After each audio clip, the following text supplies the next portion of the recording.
Boa tarde a todos. Primeiro, começar com a autodescrição, né? Por causa da gravação. Sou uma mulher branca, alta, tenho cabelo tingido de ruivo, um pouquinho acima do peso, né?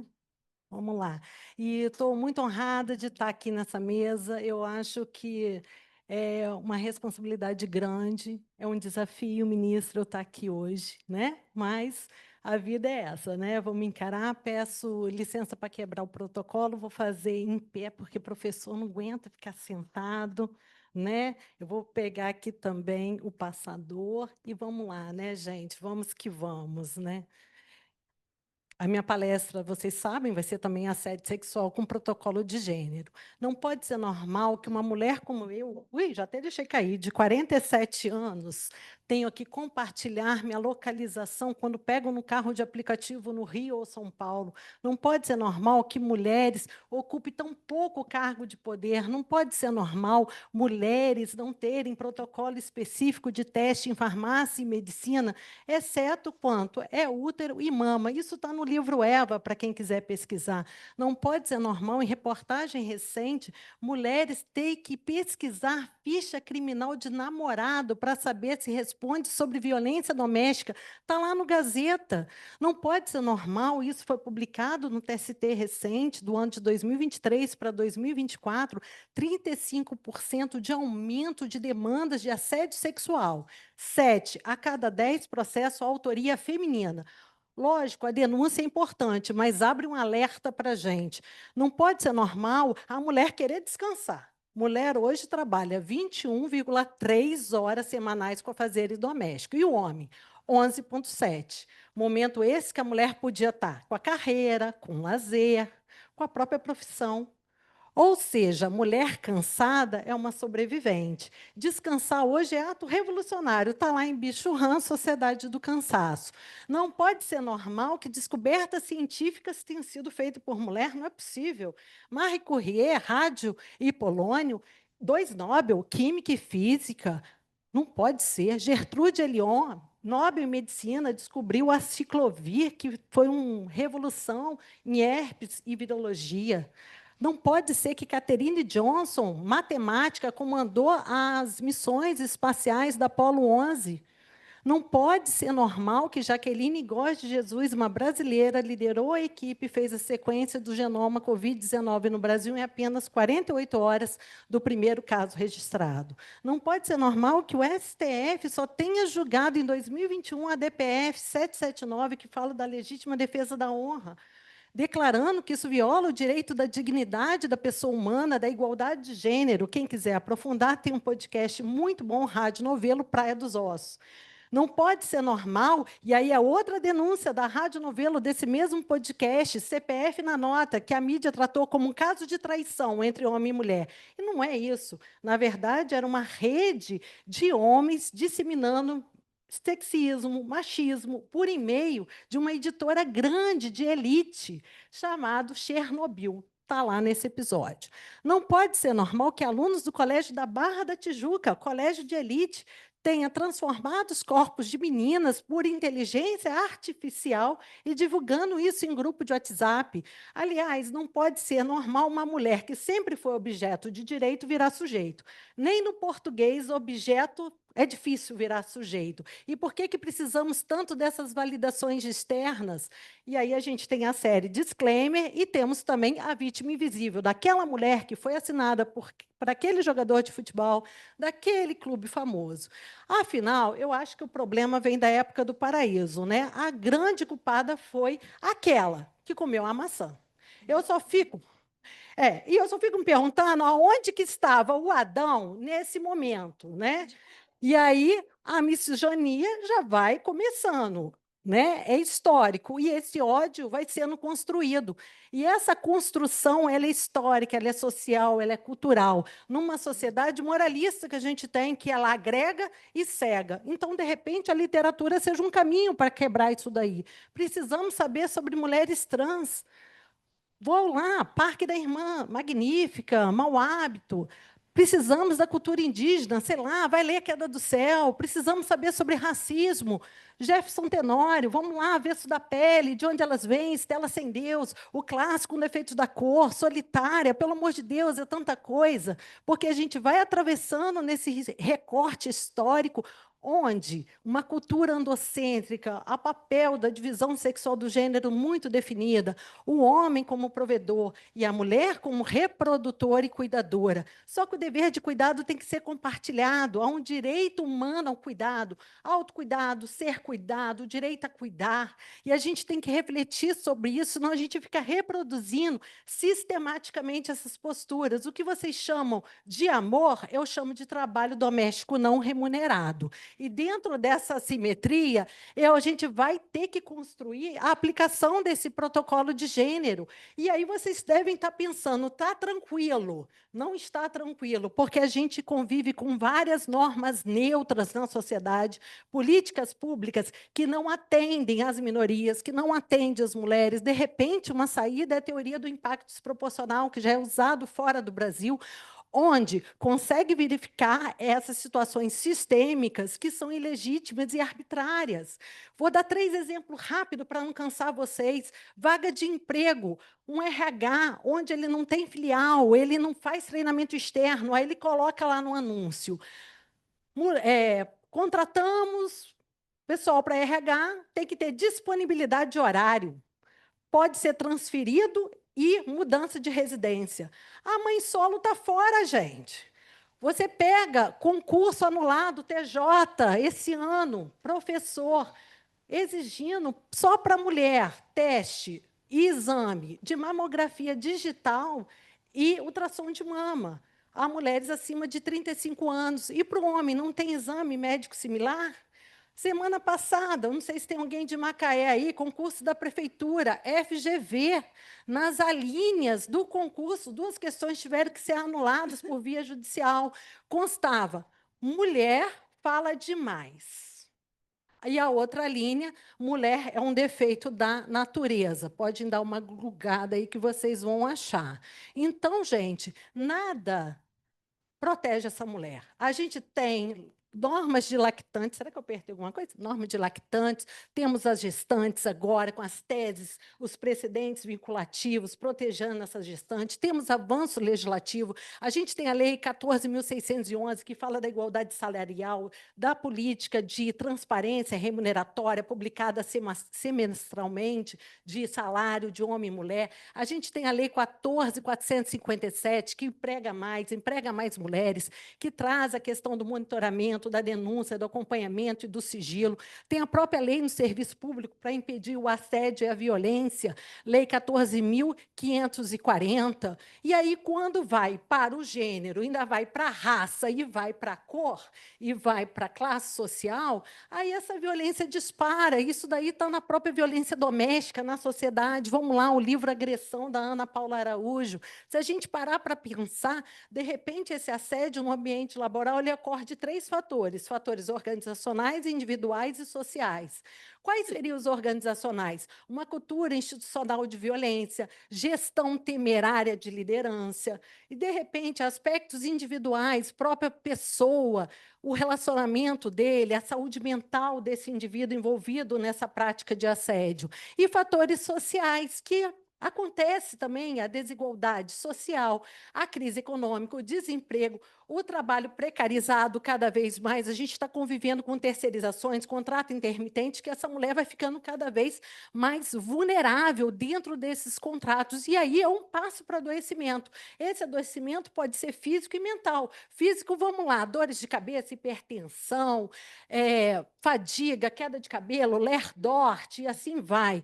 Problema mental está aí, né, gente? Aí a gente tem a ansiedade, o estresse, transtorno de adaptação, transtorno de humor, a própria depressão, tentativa de suicídio, a síndrome de burnout. E quando o problema é muito grande, ele não pode ser mais ignorado. A gente está aí com os dados, né? E a gente está no setembro amarelo, a gente está divulgando isso daí, o maior número de afastamento mental ocorrido nos últimos 10 anos, e eu acho que não foi antes, em razão da pandemia, porque a pandemia meio que segurou esses dados, e hoje o adoecimento mental ele tem gênero, porque 64% dos afastamentos são mulheres com idade de 41 anos. Quem quiser aprofundar, aconselho o podcast Assunto, que fala da crise mental, o impacto no Brasil. E aí eu brinco, né, que Freud explica, mas não dá jeito, né? Então a gente precisa arranjar um jeito. E a Justiça do Trabalho que tem que dar esse jeito, né? E o jeito qual seria? Ah, a gente faz a reparação. Vamos lá, rescisão indireta com dano moral, se ela adoece, tem laudo positivo ou de concausa, responsabilidade civil do empregador com esses danos materiais. Quais seria dano emergente, medicação, terapia, pensão vitalícia enquanto durar o adoecimento, a própria estabilidade ou a indenização, que às vezes não tem, dos 12 meses, que não tem como voltar. Aplicamos a Lei 9.029 como referência, por analogia, que trata de práticas discriminatórias em geral. E aí a gente vai seguindo na reparação. Mas e a prevenção? Onde fica? E aí eu acho que uma das saídas é a própria NR1, que a gente sabe que está com os efeitos sobrestados até maio de 2026. Essa NR1 tem muita falácia aí, dizendo que é complicada, que tem critérios subjetivos, que não dá para o empregador cumprir, não é bem assim, que ela só vem retratar a NR17, que já está vigente há muito tempo, que se divide em ergonomia física, cognitiva e organizacional. Se você parar para pensar, a gente só cumpre até hoje o item 1, que é a ergonomia física, postos de trabalho e ações biomecânicas. Ninguém olha para a cognitiva, que é o processo mental de tomada de decisões, e a organizacional, que é a comunicação interna, procedimento, seleção, treinamento, avaliação, e aí vai. E aí você anda na NR, tem a NR37, que trata da plataforma de petróleo, mas ela, por analogia, pode ser aplicada e ela fala do risco psicossocial, ela dá o conceito desse estresse dentro da plataforma e coloca uma lista, obviamente, exemplificativa de casos que podem gerar esse adoecimento decorrente de assédio, e geralmente esses elementos são conjugados, né?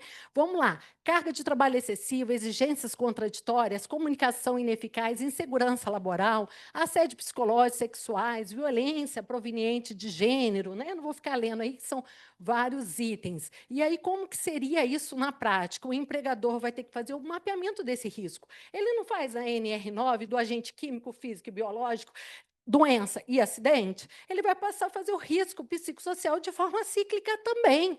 E aí ele vai fazer a identificação, a avaliação do risco com aquela tríade, tentar eliminar, reduzir ou controlar.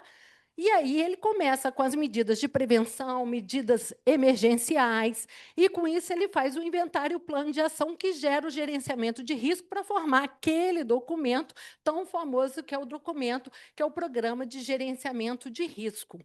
E com isso eu faço uma pausa só para a gente recordar o que seria o assédio sexual propriamente dito. Vocês não têm noção da minha responsabilidade, porque esse livro, quem fez o prefácio foi a nossa ministra.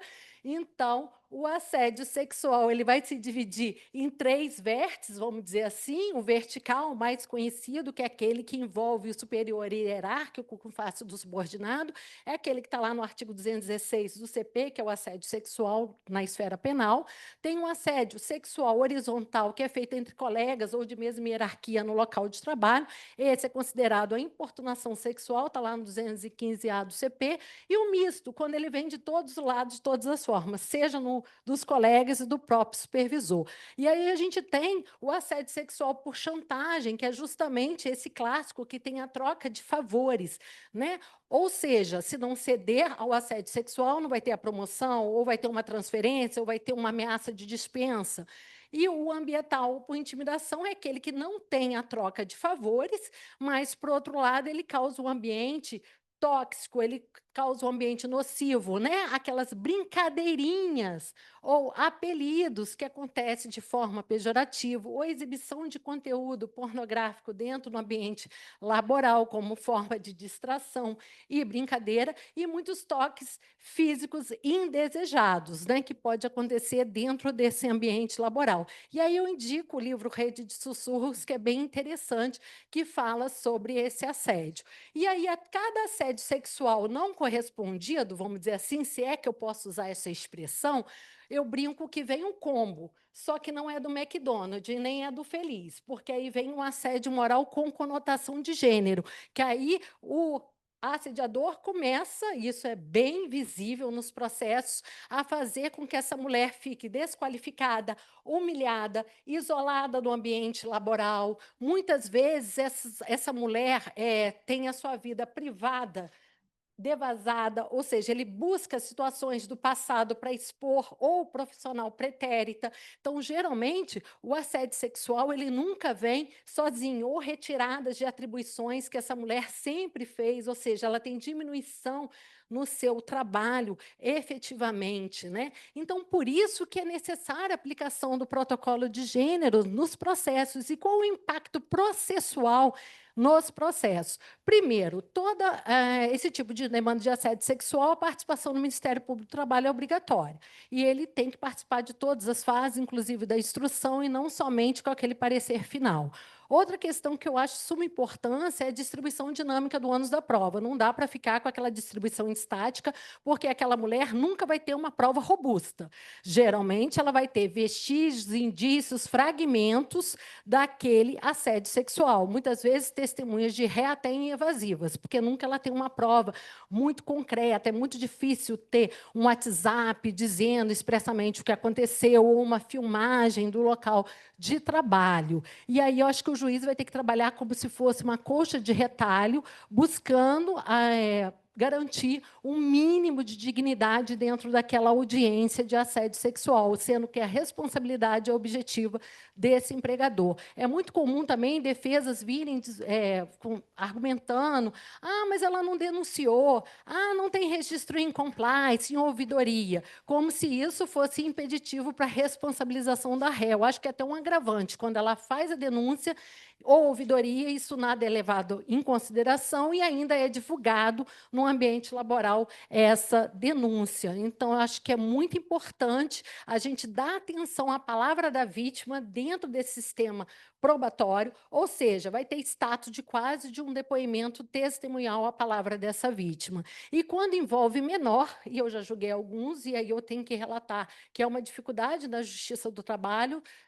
Tive 2 com contrato de aprendizagem, porque, em razão do protocolo da infância e juventude, e até mesmo da Lei 13.431 de 2017, esse menor ele tem que ter a escuta ativa e acolhedora.